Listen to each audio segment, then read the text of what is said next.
10 லட்சம் ரூபாய்க்காக திட்டமிட்டு மனைவியை கொலை செய்த கணவர் எங்கு நடந்ததுன்னு பார்க்கலாம். நெல்லை அருகே மனைவியை கிணற்றில் தள்ளி கொலை செய்துவிட்டு நாடகமாடிய கணவரை போலீசார் கைது செய்த சம்பவம் பரபரப்பை ஏற்படுத்தியுள்ளது.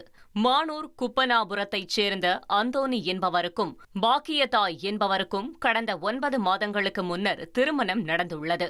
இந்நிலையில் மனைவியை காணவில்லை என அந்தோணி போலீசில் புகார் அளித்துள்ளார். தொடர்ந்து முன்னுக்கு பின் முரணான தகவல் கூறியதால் அந்தோணியை போலீசார் தீவிரமாக விசாரித்தனர். அதில் பாக்கியதாய் அந்தோணி கழுத்தை நெரித்து கிணற்றில் தள்ளி கொன்றது தெரியவந்தது.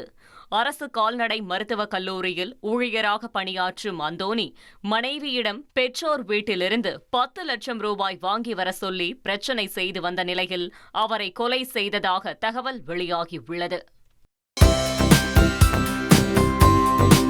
தந்தி டிவியை உங்கள் கேபிள் டிவி ஆபரேட்டரிடம் இலவசமாக கேட்டு பெறுங்கள்.